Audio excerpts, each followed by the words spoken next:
Oye, estoy muy contento, sí, estaba sacando cuentas y, si no me equivoco, fue el 2006, la vez que estuve acá, el 2006, porque fue un año antes de que naciera mi hijo, estaba aún aquí en Santiago, después me fui a Concepción, sí, fue el 2006, 11 años, 11 años, tan igual, o sea, tan igual, ¿sí? Espero que yo también no esté tan destruido después de 11 años. Así que bien, qué bueno. ¿Usted va a estar todo el rato atrás o no? ¿Sí? ¿No? Ah, ya. Ah, porque si no me guarda la billetera. Sí. Cualquier cosa. Es que músicos vemos, costumbres no sabemos. Así que... No, una broma, una broma. ¿Les parece que oremos? ¿Sí? Señor, gracias. Gracias te damos por esta mañana. Gracias te damos porque tú estás con nosotros y tu presencia siempre es fiel, una presencia incondicional. Te pedimos que en esta hora, en estos minutos, puedas hablar a nuestro corazón. Con el frío de esta mañana, venimos a ti sabiendo que en ti siempre encontramos abrigo, encontramos ese fuego que a veces cuando todas las llamas se extinguen a nuestro alrededor, ese fuego sigue permaneciendo encendido. Y por eso te damos las gracias porque en actitud de humildad y también de profundo agradecimiento reconocemos que sin ti no podríamos avanzar en la vida. Y por eso estamos acá, porque necesitamos de tu guía, de tu dirección. Gracias Jesús por esta mañana. En tu nombre, amén. Amén. Antes de todo, quería compartirles, ¿sabe qué? Le contaba que cuando nos trajeron en el auto, que estoy a punto de sacar un nuevo libro y no lo pude traer porque de verdad hubo una demora en la editorial, en la imprenta y no lo pude traer. Pero para la próxima vuelta de seguro sí lo voy a traer. Pero sí traje un material, que es un material bien sencillito. Ustedes saben lo que es un podcast, ¿no? Me imagino, la mayoría acá son cultura bien actual, ¿no? Son millennials, así que saben lo que es un podcast. Y para los que no saben, estas son cápsulas radiales.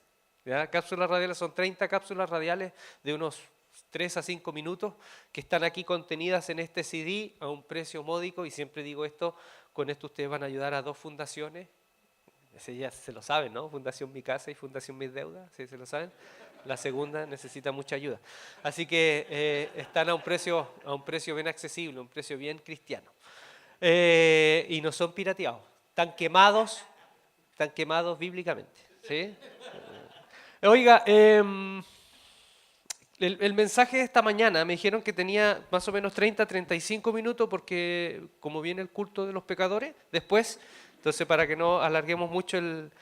Pero les tengo un mensaje que creo yo, puso el Señor en mi corazón y tiene que ver ¿se acuerdan de una película que se llamaba Retroceder nunca, rendirse jamás? ¿Sí? Tan viejo ya. Retroceder nunca, rendirse jamás. Y tiene que ver con eso. Yo sé que en este domingo iban a comenzar una serie que tenía que ver con el descubrirse uno mismo, descubrir cómo Dios nos ve también. Y si me permiten, quisiera tomar la primera palabra, aunque obviamente la serie la va a comenzar el pastor, pero como un invitado quisiera tomar la primera palabra con referente a esto, con referente a cómo Dios nos ve, cómo Jesús nos ve y cómo Jesús a veces nos levanta la valla porque sabe que podemos dar más. Jesús nos levanta la valla. Imagínense, tantos encuentros en los evangelios cuando Jesús desconcierta. No sé si a usted le ha tocado de pronto leer algunos textos y dice, oye, se pasó así como, de verdad, si esto me lo hubiese dicho a mí, no sé si sería capaz de seguir, porque son a veces palabras duras o a veces palabras desconcertantes. Por ejemplo, al joven adinerado, no digo rico porque pueden entender otra cosa. Entonces, el joven adinerado, cuando Jesús lo llama, le pide todo, toda la herencia. Y el muchacho se va triste. Entonces, frente a esa historia, uno se preguntaría, ¿ese joven tuvo o no tuvo un encuentro con Jesús? Sí lo tuvo un encuentro con Jesús, pero ese encuentro no lo dejó contento. Fue un encuentro que lo dejó triste, incluso deprimido, porque lo confrontó a un área en su vida que casi estaba atrapada y aferrada a un ídolo, el dinero. Entonces, a veces nosotros hacemos teología de pronto con experiencia humana, y qué más grato que la experiencia humana de encontrarse con Dios, de tener una experiencia con Dios. Recuerdo que hace años atrás, como 15 años atrás, salió un libro que se llamaba Mi experiencia con Dios. Un libro que trataba de graficar un poco estos encuentros de las Escrituras que tuvieron personas con Dios.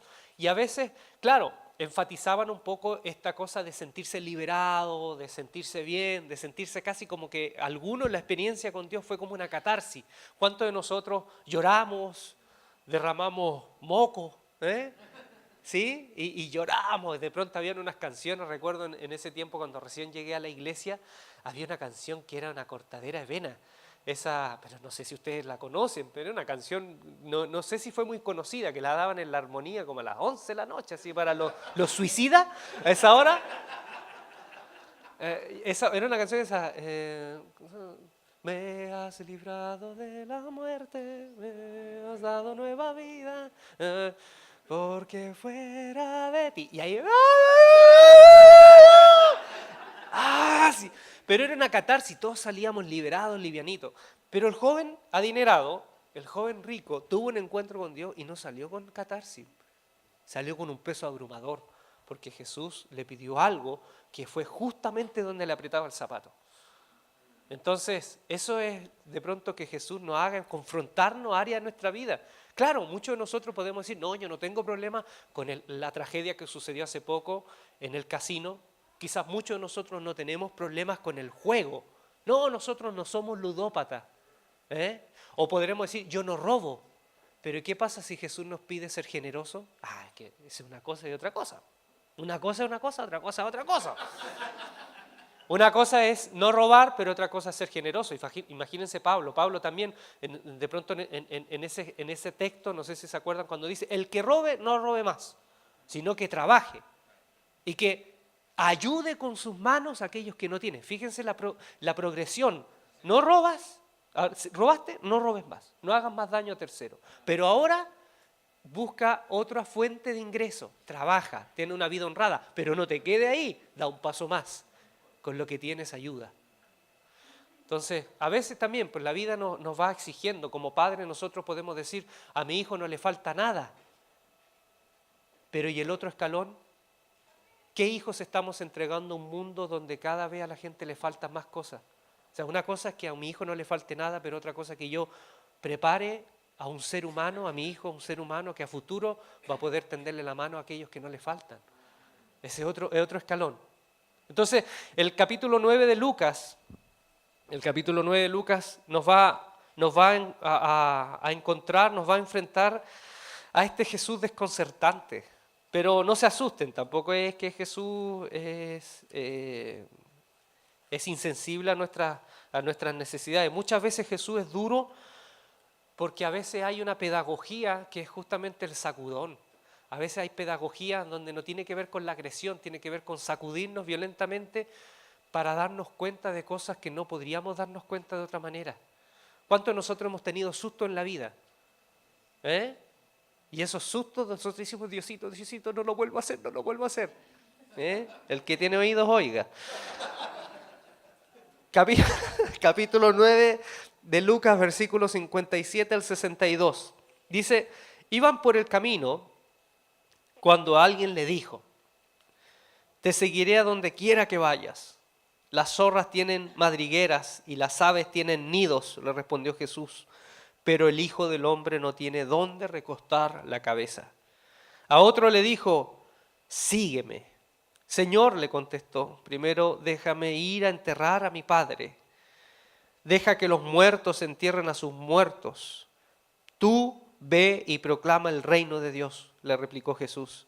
Otro afirmó, te seguiré, Señor, pero primero déjame despedirme de mi familia.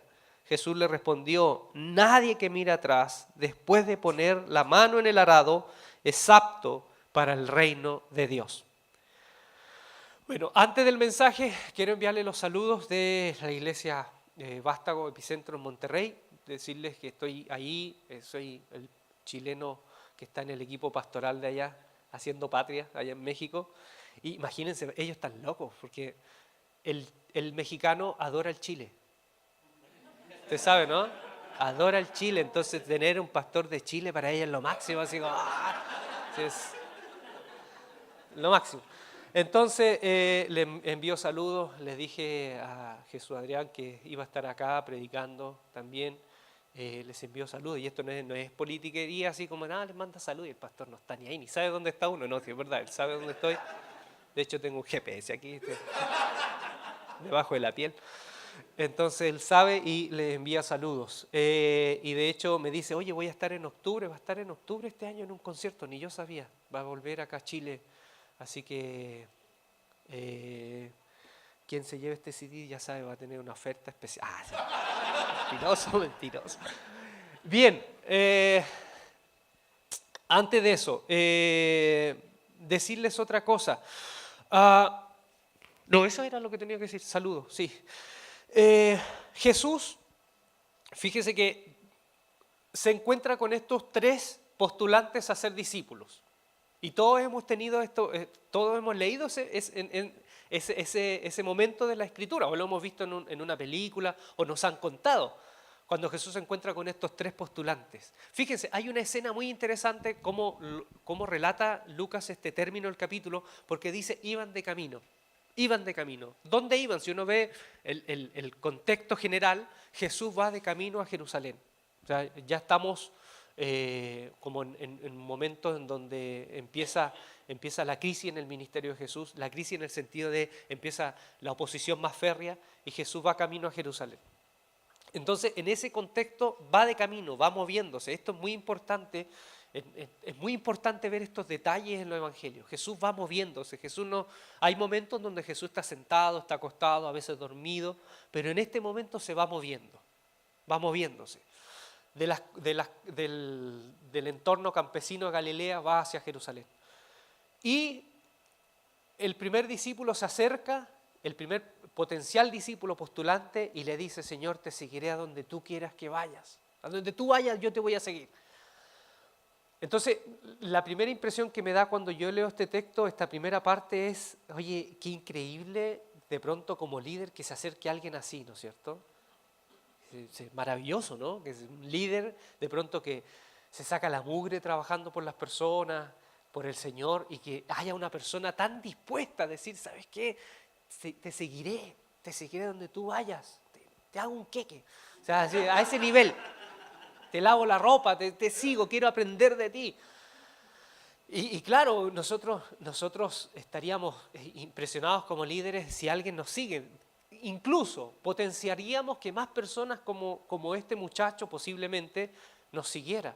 Pero ahí nos encontramos con una actitud desconcertante de Jesús. Porque Jesús no le dora la píldora.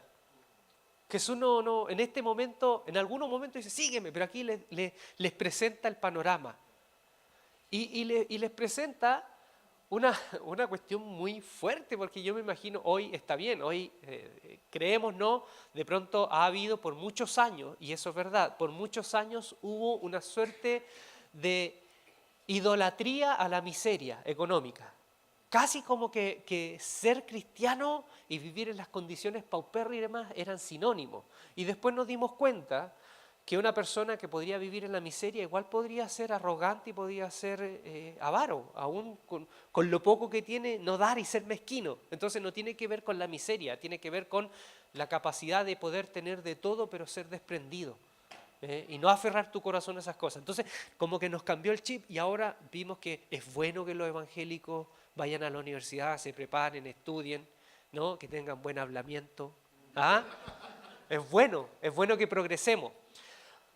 Por eso le digo, porque de pronto nosotros pasamos de esta suerte de idolatría a la miseria y ahora nos damos cuenta que ser cristiano no significa necesariamente estar condenado a vivir en los estratos más bajos de la sociedad, que uno, si quiere y se lo propone, puede progresar, sin olvidar la humildad de corazón. Pero acá nos encontramos con esto, que Jesús no les dice, mira, si quieres seguirme, te digo inmediatamente, tienes que sacar pasaporte porque vamos a hacer gira, estoy en gira, vamos a ir a Miami, vamos a ir a Monterrey, vamos a ir a estas partes. No, Jesús le presenta como el lado B.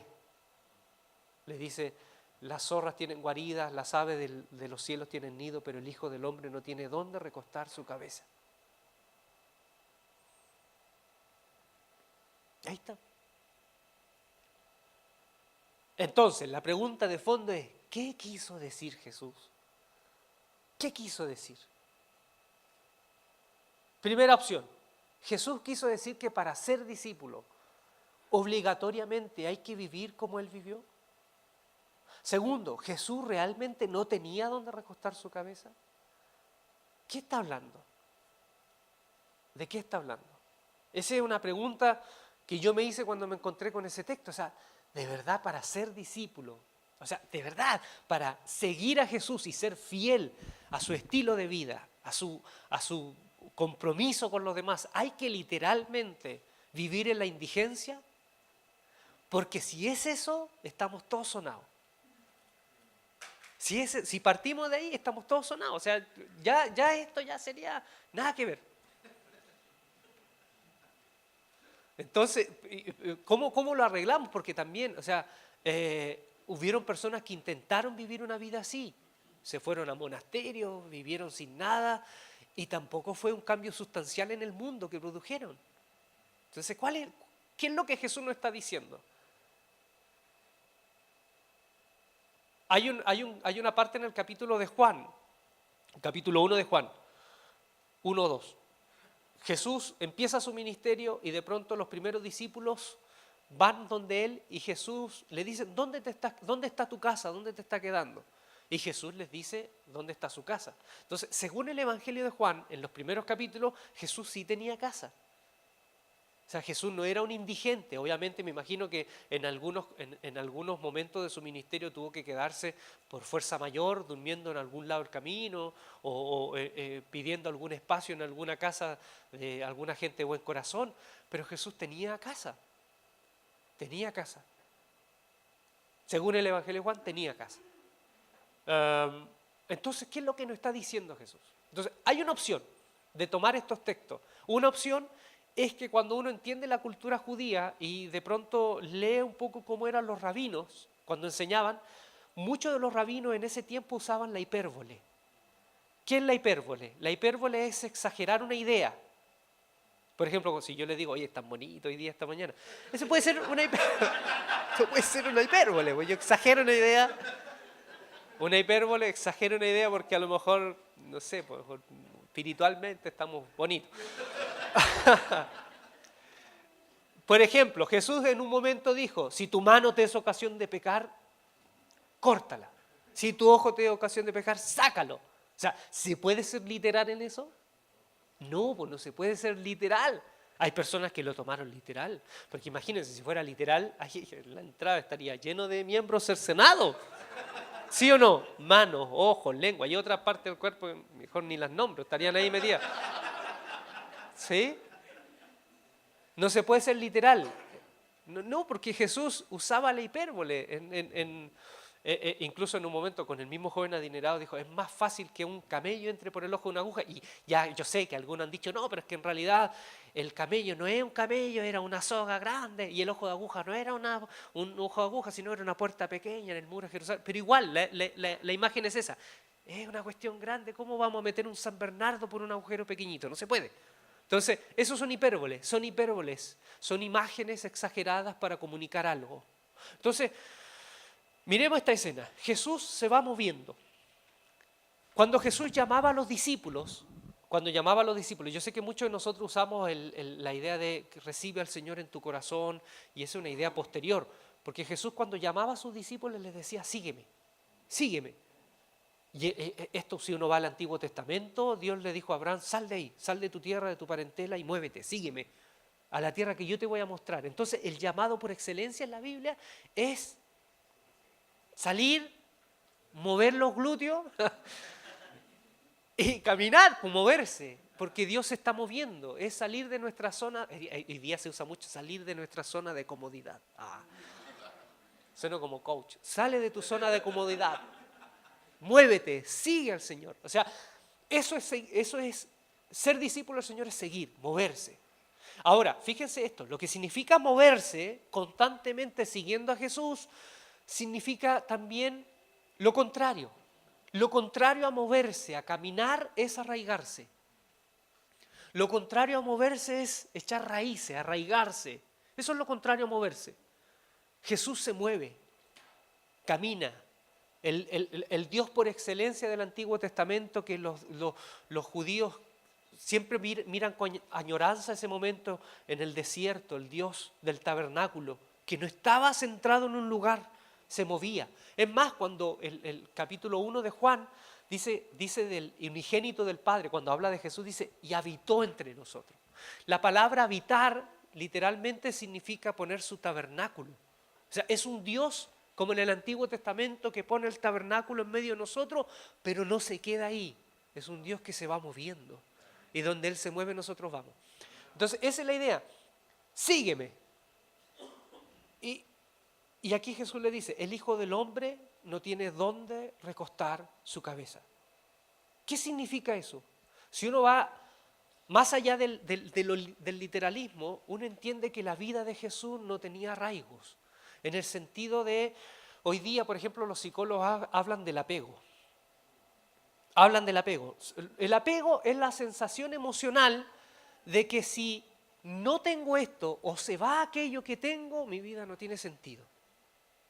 El apego es justamente el aferrarse emocionalmente a algo y decir, si esto ya no lo tengo, me muero.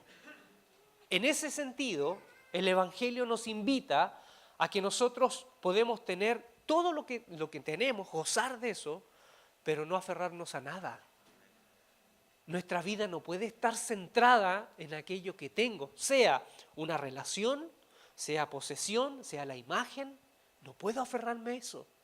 Jesús no se aferró a nada de eso. Jesús disfrutó de todo. Fue, en ese sentido, Jesús en su vida terrena fue una persona profundamente intensa. Él sufría intensamente frente al dolor, a la muerte de sus amigos, pero también se alegraba intensamente. Era un agradecido de Dios, de la vida, pero no se aferraba a nada. Su único aferro era Dios. Y yo sé que suena bonito decirlo esto, porque es bonito. Pero imagínense, por ejemplo, cuando Jesús dice, amarás al Señor tu Dios con todo tu corazón, con toda tu alma, con toda tu mente, con toda tu fuerza. Y uno dice, oye, pero ¿qué onda con Dios? Así como, ¿cuál es la necesidad de Dios? Así de que ya adórenme, adórenme. ¿Cuál es la necesidad de Dios? Así como casi como un egocentrista, narcisista, que está sentado en un trono y necesita de nuestra adoración. Entonces, de pronto yo me he preguntado, oye, ¿y si no le adoramos? ¿Qué pasaría con Dios? Dios se va al psiquiatra, así como, ay, ¿sabe que no me adoran? Sí, como que no sé, no me siento bien porque la gente no me adora, no me ama. ¿Tú crees que Dios deja de ser Dios porque tú no le adoras? No, pues, Dios sigue siendo Dios. No le o sea, a Él no le suma el que uno le adore. ¿A quién le ayuda? A uno. ¿Por qué? Porque aquí está de nuevo. Dios de alguna manera nos quiere salvar. En otras palabras, hay como un mensaje codificado detrás. Lo que nos está diciendo es, oye, yo te quiero salvar.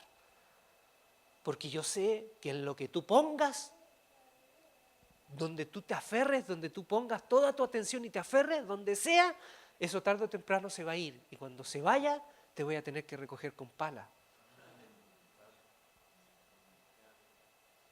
Miren cuántos jóvenes desertan porque terminan un noviazgo.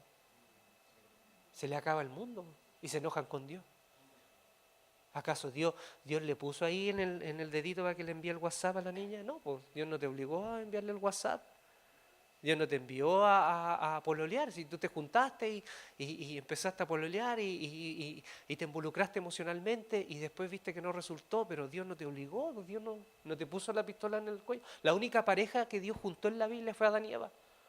A la única que juntó, literalmente, porque no había más opción. Literalmente, entonces...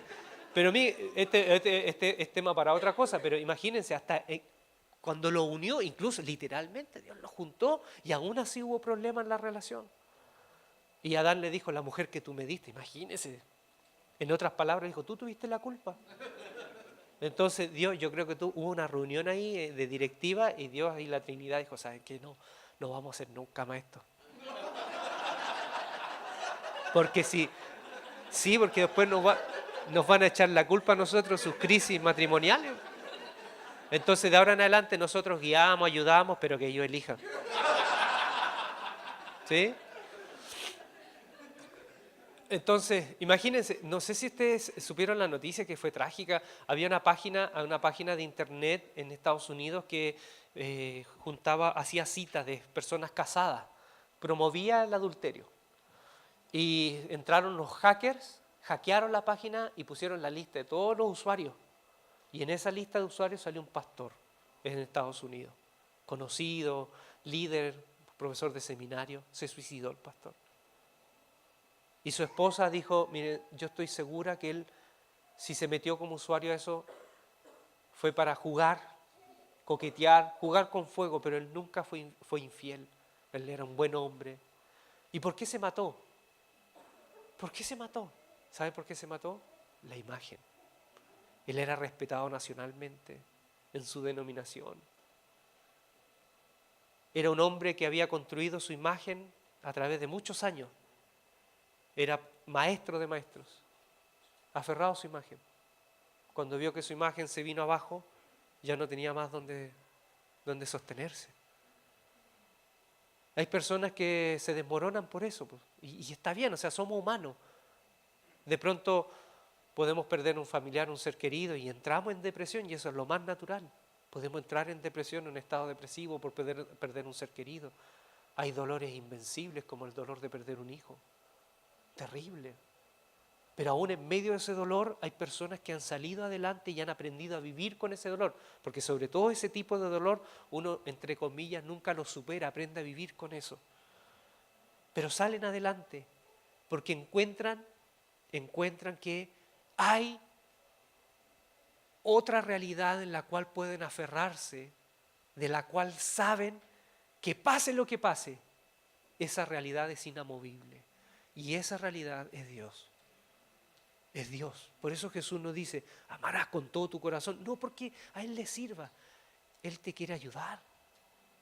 Aférrate a Él.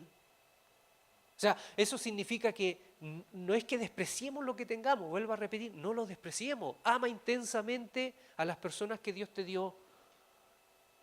Disfruta intensamente lo que Dios te dio como posesiones. Si tienes un trabajo y has sido honrado en tu trabajo, también disfruta y aprovecha eso, pero no te aferres a nada.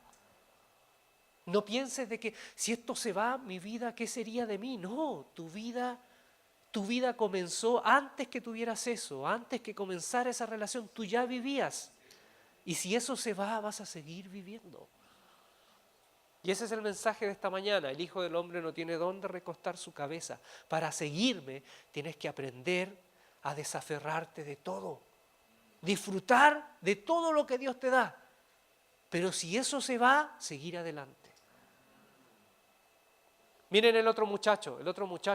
El Señor le dice, sígueme. O sea, el Señor lo estaba llamando. Imagínense si hubiese sido el apóstol número 13. Como es mala suerte, no siguió. Le dijo, sígueme.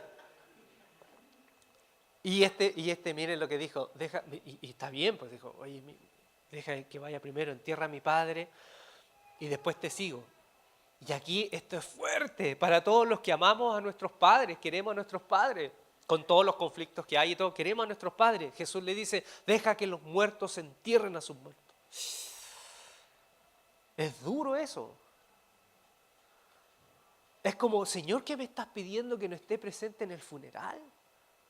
Entonces, volvamos de nuevo, esto es muy interesante que volvamos a entender la cultura hebrea, porque el contexto, para la gente que leyó este texto, es claro lo que estaba diciendo. Para nosotros que estamos 2000 años después, se nos puede ir algunas cositas. Primero, el joven literalmente no le está diciendo que el padre se murió. Lo que le está diciendo es, tengo un compromiso con mi padre mientras esté vivo. Cuando él se muera, voy a poder seguirte. O sea, no es que el padre estaba agonizando. Él le está diciendo, Señor, mi compromiso ahora es estar con mi Padre. Cuando Él se muera, yo voy a seguirte. En el contexto de Jesús, en la cultura judía, primero, el padre literalmente era Mufasa. ¿Me entiende? Era el rey león. Literalmente, el padre de familia. De hecho, cuando tú decías la familia, no se entendía. Si tú llegabas al contexto de Jesús y decías, mi familia, nadie te entendía. Tú tenías que decir, la casa de mi padre. Esa era la idea de familia, la casa de mi padre. Es decir, el padre era, entre comillas, el sacerdote, literal, el sacerdote de la casa, el patriarca. Él decidía qué ibas a hacer de tu vida, qué profesión ibas a tener, con qué te ibas a casar. Él decidía todo. Él decidía cada una de las posibilidades. Era el director técnico de la familia. Ya tú te ponías aquí, tú te ponías acá, tú jugáis de 9, tú jugáis de 11, tú no jugáis, te vayas a la banca. Sí, él decidía. Él decidía. Entonces, en ese contexto, claro, los hombres, no era como hoy, el muchacho salía a los 20 años de casa, se va, se hace el servicio militar, hace su vida. No era así en la cultura de Jesús. En la cultura hebrea de Jesús, la familia, por ejemplo, el padre tenía hijos y los hijos se casaban e iban construyendo ampliaciones en la casa del padre e iban formando como una villa, una comunidad en donde los hijos con su esposa y tenían otros hijos y así crecían, era una familia más extensa. Por eso que cuando Jesús le dice, en Juan le dice a sus discípulos, voy a ir a construir una casa en la casa de mi padre, está hablando en su contexto judío, ¿no? Voy a construir una casa en la casa de mi padre. Sí, literal. Entonces, en ese contexto, el joven no podía desapegarse de su familia. Tú no podías, o sea, fuera de la familia estabas muerto. Es más, se veía mal, se veía muy mal que tú te fueras de la casa del padre. Tu deber último era honrar a tu padre hasta su último día de vida y estar ahí, al lado de él, construyendo esa familia. Entonces, por eso, entendiendo eso, tú entiendes al muchacho. El muchacho está respondiendo a su cultura. Señor, yo no puedo ir y seguirte y dejar a mi padre porque mi compromiso último es estar con él hasta su último día. Así se hace. Por eso que cuando uno lee de pronto los evangelios, Jesús dice, síganme. Y dice que Juan y Jacobo, hijos de Zebedeo, dejaron a su padre. Uno lo ve románticamente, pero eso era terrible. En la cultura de Jesús es terrible. Lo que hicieron ellos era condenable, repudiable. Otra cosa, en la cultura judía, si bien se prohibía que un maestro cobrara por enseñar, en la letra se prohibía, pero en la práctica, muchos rabinos, en la práctica, si un joven quería aprender de un rabino, tenía que pagar, no eran gratis. Por eso que Jesús era un rabino diferente, porque primero, en el tiempo de Jesús, el rabino no buscaba discípulos, los discípulos buscaban al rabino. Y con dinero bailan los monos. Sí, pues tenía que pagar si quería seguir al rabino. Entonces, con ese panorama entendamos lo que Jesús le está diciendo. Jesús le dice, sígueme, yo quiero que tú seas mi discípulo. Y el muchacho primero está pensando, mi compromiso es estar con mi papá hasta el último. Y lo otro, no tengo plata. Si yo aquí tengo que pagar. Porque por mucho que sea un rabino y que hablemos cosas espirituales, en mi costumbre, en la costumbre de nuestra cultura tengo que pagar. Entonces el muchacho le está diciendo, Señor, deja que primero mi padre fallezca, mi compromiso con mi padre hasta el final. Y cuando fallezca, no solo se muere mi papá y yo puedo tener, entre comillas, libertad, sino que cuando se muera se reparte la herencia. Entonces ahí yo voy a poder tener un colchón económico para pagarte.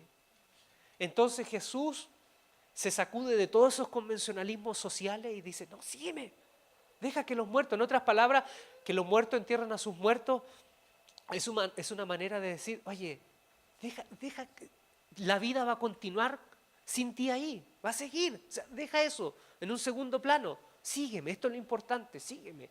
No dejes que la falta de dinero, que la falta de recursos, o que otras cosas que sean con cuestiones de carácter social, cultural, sean un obstáculo. Sígueme. Mire, yo soy honesto, yo soy un poco incrédulo porque a veces yo escuchaba Miren, yo vengo de una familia de bastante escasos recursos. Crecí en una población difícil, en Quilpué, en los cerros, hay casi como una favela arriba. Entonces a veces me preguntan, ¿dónde vive? Y yo así pues como para tapar un poco la realidad en la cual yo vivía. Sí, vivo en los Altos de Quilpué. Los Altos de Quilpué. Y cuando me fui a estudiar al seminario, me faltaba plata, porque tenía que estudiar, tenía que pagar como 150.000 pesos mensuales. Y recuerdo que no tenía dinero, la iglesia también donde iba, pocos recursos, me pudieron pagar el primer mes, y vino después el segundo mes, el tercer mes, y no pude pagar. Y llegaba el cuarto mes, y si no pagaba el cuarto mes, me tenía que ir.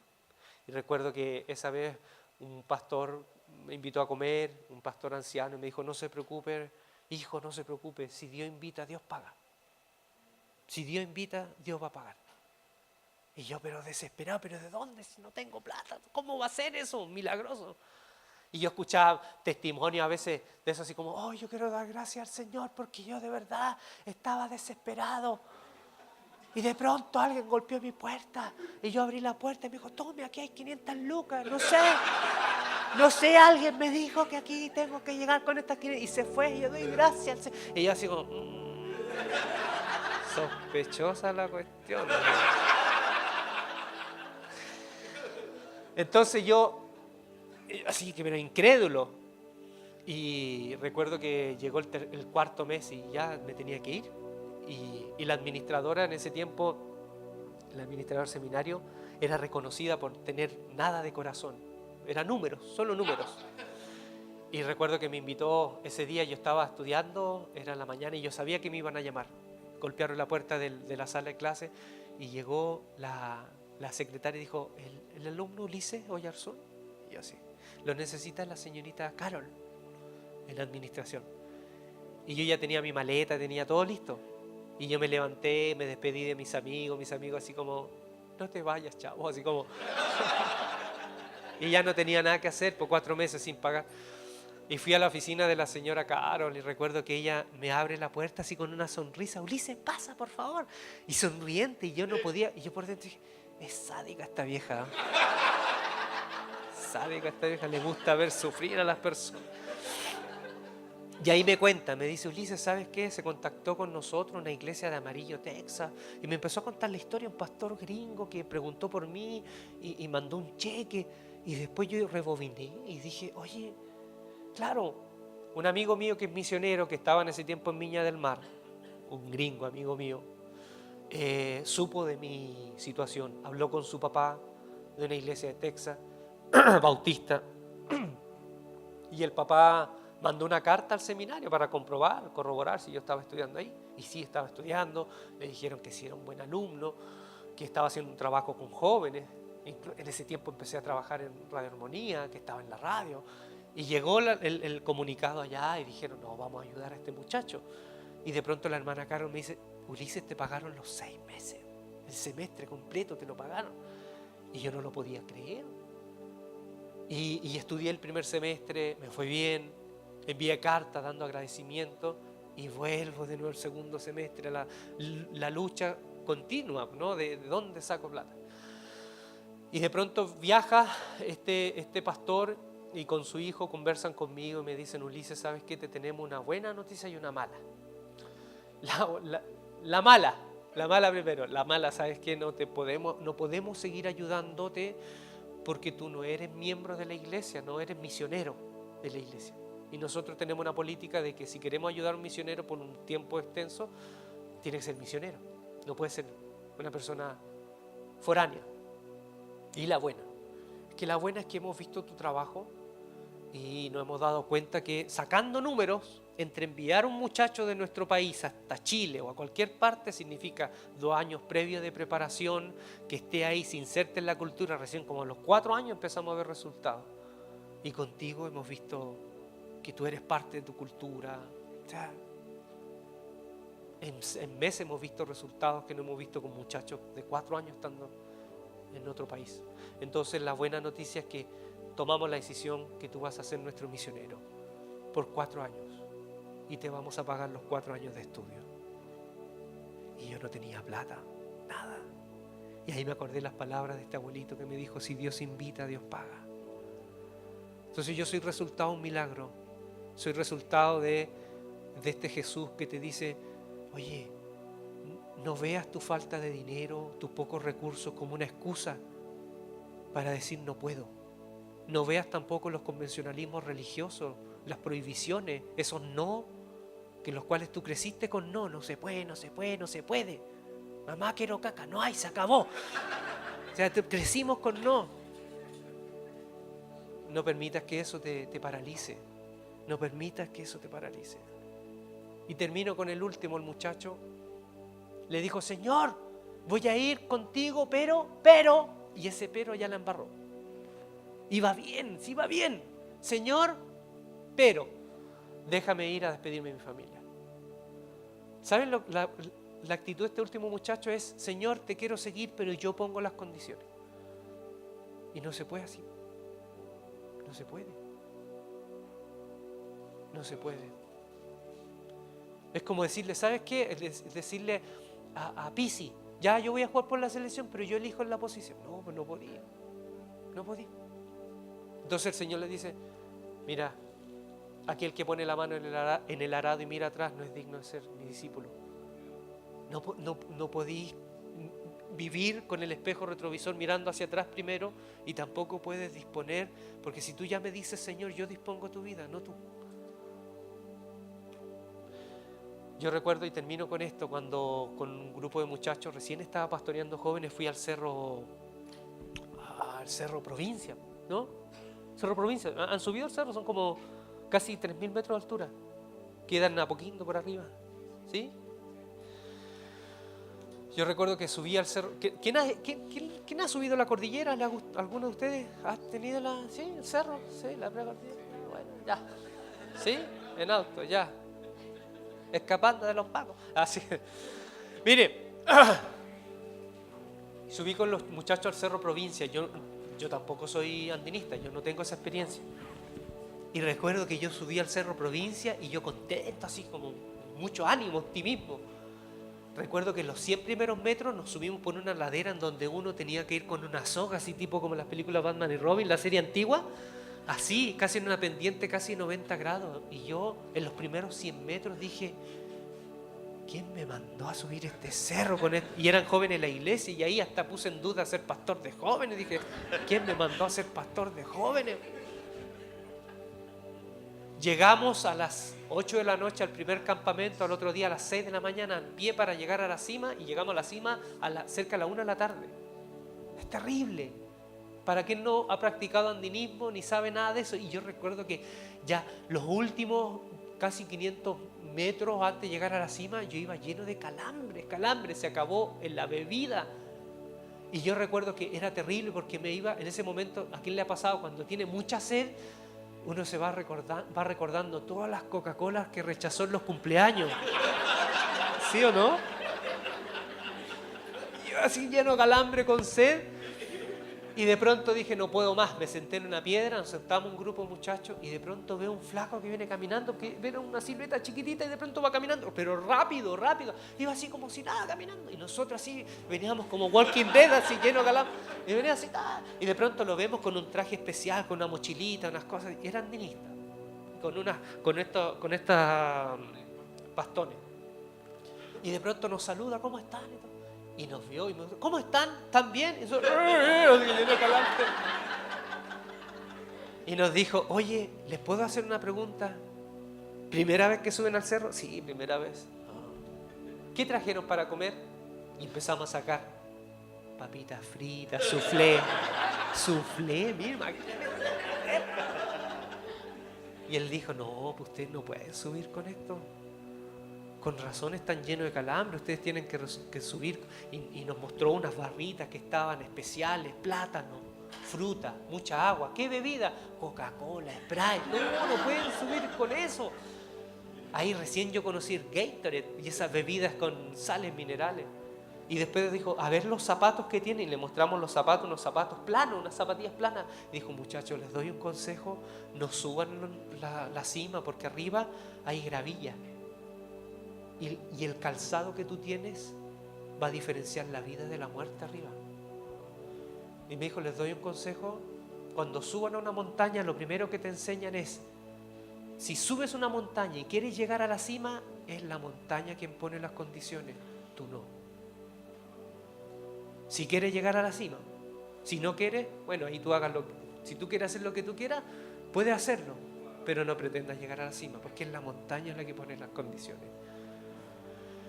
Y nos quedamos ahí. Y recuerdo que después vimos bajar unas viejitas, eran francesas, holandesas, no sé, pero eran viejitas que estaban en la cima y venían bajando, y viejitas, pero con todo el equipo. Y nos saludaron, nos hablaban más o menos español, y nos animó y nos dijo, bueno, van a tener toda una vida para volverlo a intentar. Y ahí aprendí eso. O sea, cuando uno quiere seguir a Jesús, Jesús pone las condiciones.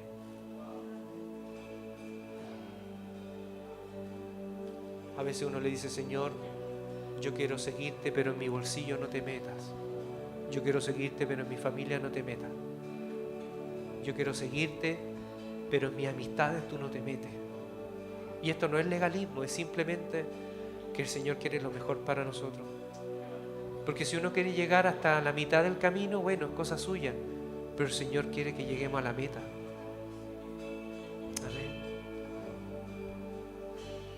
Vamos a orar. ¿Les parece?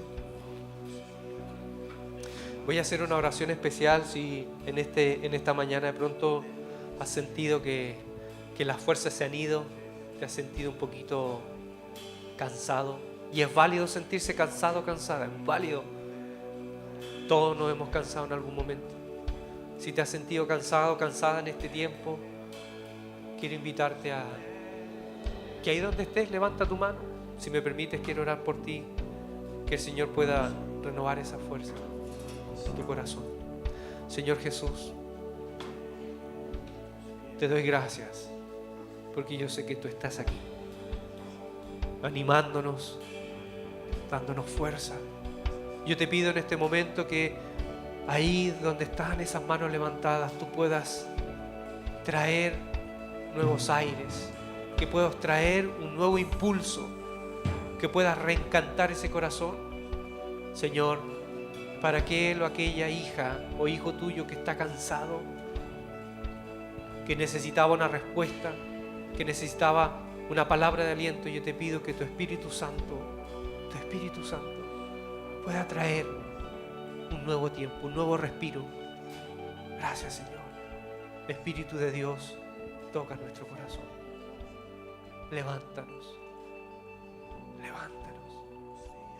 Te necesitamos. Levántanos, Señor.